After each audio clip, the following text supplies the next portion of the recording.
உலக மக்கள் எல்லோருக்கும் வணக்கம். நான் உங்கள் ஜி கோபால் பேசுகிறேன். இன்னைக்கு நம்ம பேசக்கூடிய தலைப்பு என்னன்னா மாத பலன்கள். மாத பலன்கள் வரிசையில் தனுசு ராசிக்காரங்களுக்கு இந்த மாதத்தில் எந்த விதமான பலன் நடக்கவிருக்கிறது என்பதை தான் பார்க்கவிருக்கிறோம். இப்போ தனுசு ராசிக்கு இந்த மாத கிரக அடைவுகள். இப்போ மகரத்துல செவ்வாய் பகவான் உச்சம், சுக்கிர பகவான். கும்பத்தில் சூரிய பகவான், புதன் பகவான், சனி பகவான். மீனத்தில் ராகு பகவான், மேசத்தில் குரு பகவான், கன்னியில் கேது பகவான். இது இந்த மாத கிரக அடைவுகள். அப்ப இந்த மாத கிரக அடைவுகள் ஆகப்பட்டது தனுசு ராசிக்காரங்களுக்கு எப்படி இருக்கும் அப்படின்னா, தனுசு ராசி நேயர்களே, உங்களுக்கு இது ஒரு அற்புதமான டைம். யாருடைய உதவியையும் எதிர்பார்க்காமல் நீங்கள் தன்னிச்சையாக செயல்பட்டு உங்களுடைய வாழ்க்கை தரத்தை மாற்றிக்கொள்ளக்கூடிய ஒரு அற்புதமான மாதம். இதே 30 வயசுக்கு கீழே இருக்கிறவங்க, 27 வயசுல இருக்கிறவங்க, 30 வயசுக்கு கொஞ்சம் மேல இருக்கிறவங்களும் அவங்க பார்க்க போனா ஒரு நிரந்தரம் இல்லாத வாழ்க்கை வாழ்ந்துட்டு இருக்கிறாங்க. ஒரு நிரந்தரம் இல்லாத ஒரு வேலைக்கே போறாங்க. ஒரு நல்ல சம்பளமா கண்டிப்பா இல்லை. அப்போ குறைந்த சம்பளத்தை வாங்கிட்டு கஷ்டப்பட்டு இருப்பாங்க. 10,000 12,000 சம்பளம் வாங்கினா எதுக்காகும்? அப்போ அவங்களுக்கு ஒரு 30,000 50,000 தேவை இருக்குது. 10,000 12,000 சம்பளம் வாங்கி என்ன பண்ண முடியும்? ஒண்ணுமே பண்ண முடியாது.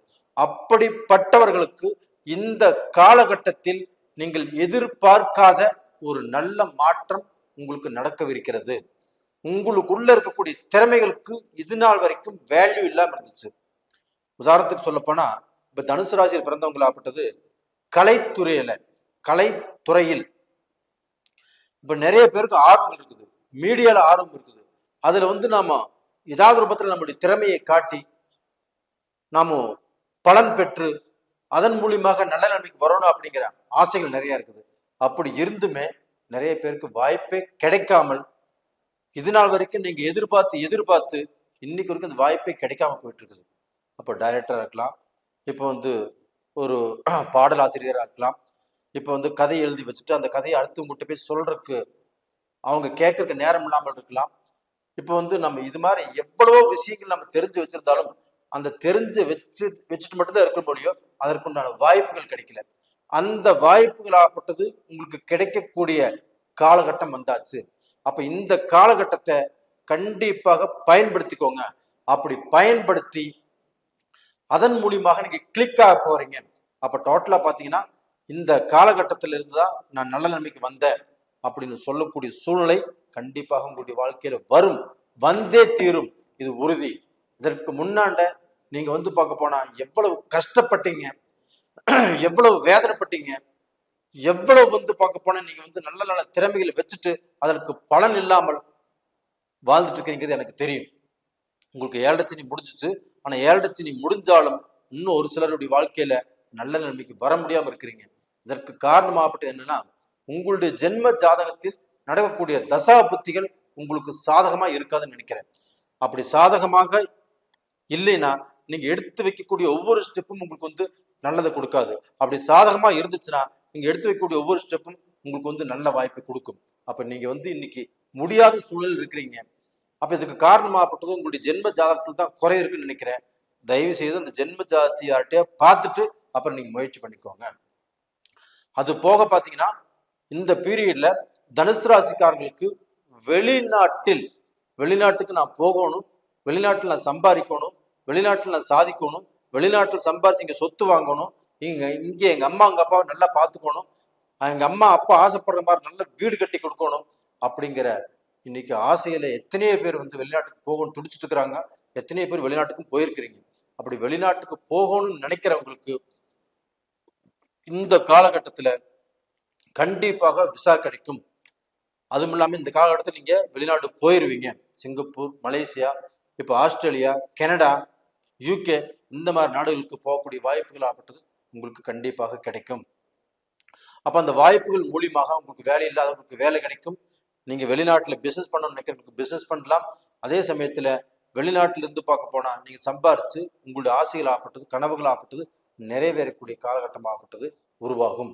அதே சமயத்தில் ஏற்கனவே நீங்க வெளிநாட்டுக்கு போனவங்க அங்கே போயிட்டு அங்கே போய் 5 வருஷமாச்சு, 10 வருஷமாச்சு, 15 வருஷமாச்சு, என்னால் சம்பாதிக்க முடியல, சாதிக்க முடியல, சம்பாதிச்சு நல்ல நிலைமைக்கு வர முடியல, அங்கே போயிட்டு நான் சம்பாதிச்சு என் மனைவி குழந்தைகளுக்கு வீடு கட்டணும் அப்படின்னு நினைச்சேன், அதுவும் நடக்கல.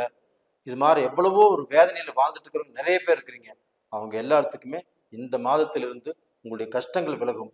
கண்டிப்பாக உங்களுக்கு லக்னத்துக்கு 2ஆம் இடத்தில் உங்களுக்கு 12ஆம் இடத்து அதிபதியும் உங்களுக்கு 5ஆம் இடத்து அதிபதியுமான செவ்வாய் பகவான் உச்ச நிலையில 2ஆம் இடத்துல இருக்கிறாங்க. உங்களுக்கு 11ஆம் இடத்து அதிபதி சுக்கிர பகவானும் அந்த செவ்வாயோடு இணைஞ்சிருக்கிறாங்க.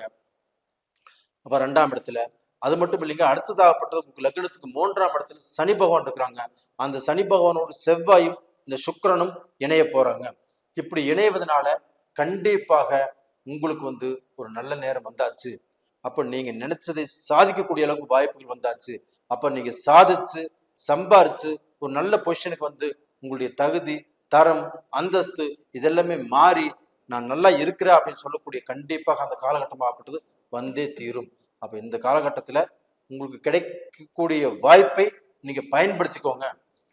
எதுவுமே அசால்ட்டா இருந்துடாதீங்க. அப்ப இந்த காலகட்டத்துல கிடைக்கக்கூடிய வாய்ப்பை பயன்படுத்தி அதன் மூலியமாக பலன் பெறுங்கள் அப்படின்னு நான் சொல்லிக்கிறேன்.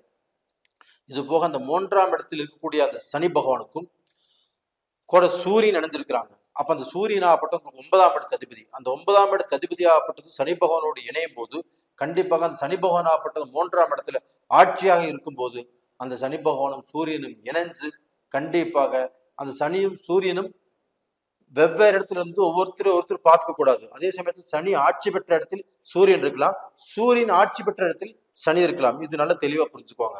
அப்படி அவங்க இணைவதால் கண்டிப்பாக இந்த தனுசு ராசிக்காரங்களுக்கு நல்லது. தனுசு ராசிக்காரங்களுக்கு சூரிய பகவான் பாக்கியாதிபதி. அப்ப இந்த 3ஆம் இடத்தை பத்தி சனி பகவான் இவங்க இணைவது உங்களுக்கு யோகத்தை கொடுக்கும். அதே சமயத்துல பாதகாதிபதி ஆகிய சுக்கிர பகவானும் அந்த சனி பகவானும் அந்த புதன் பகவானும் ஒரு இடத்துல இணையறதுனால அந்த 3ஆம் இடத்துல அந்த இடத்தினுடைய அனுகிரகங்களாகப்பட்டது உங்களுக்கு யோகத்தை கொடுக்கும். அப்ப அந்த யோகம் வலுவானதாக இருக்கும். நீங்க எந்த ரூபத்திலையும் எதற்கும் கவலைப்பட வேண்டியதில்லை. அப்ப தனுசு ராசியில பிறந்த ஒவ்வொருத்தருடைய குடும்பத்துடைய வாழ்க்கையிலும் பாத்தீங்கன்னா அந்த குடும்பத்துல அவங்க ஒரு நல்ல நிம்மதியா சாப்பிட்டு ரொம்ப நாள் ஆச்சு. அவங்க கனவு வாழ்க்கை, அப்ப அந்த கனவு பலிக்கலையே சொல்லி புருஷன் ஒரு பக்கம் வேதனை, மனைவி ஒரு பக்கம் வேதனை. அதே சமயத்துல மக்களுக்கும் தலையெடுத்து அவங்க சம்பாதிக்க முடியலையே, சாதிக்க முடியலையே, அவங்களுக்கு ஒரு நல்ல எதிர்காலம் வராதா அப்படின்னு பெத்தவங்களும் காத்துட்டு இருக்கிறீங்க. அது போக இந்த குடும்பத்தில் இருக்கக்கூடிய அந்த குழப்பங்கள் ஆகப்பட்டது தீரணும். இப்ப இருந்து தீர்ந்த மாதிரின்னு வச்சுக்கோங்க. அப்ப அந்த குடும்பத்தில் இருக்கக்கூடிய அந்த குழப்பங்கள் தீர்ந்து நீங்க சந்தோஷமாக வாழக்கூடிய நேர காலங்கள் வந்தாச்சு.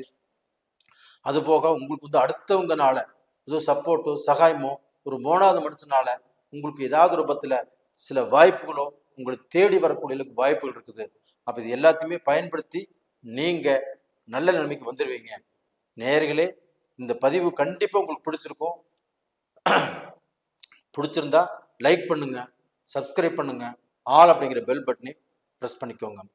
இது போக உங்களுடைய ஜென்ம ஜாதகத்துல நீங்க பார்த்துக்கோன்னு நினைச்சா கீழே 2 ஃபோன் நம்பர் கொடுத்துருக்குறோம். அந்த ஃபோன் நம்பரை கான்டாக்ட் பண்ணுங்க, வாட்ஸ்அப் பண்ணுங்க. உங்களிடமிருந்து விடைபெறுவது உங்களின் ஜி கோபால். நன்றி, வணக்கம்.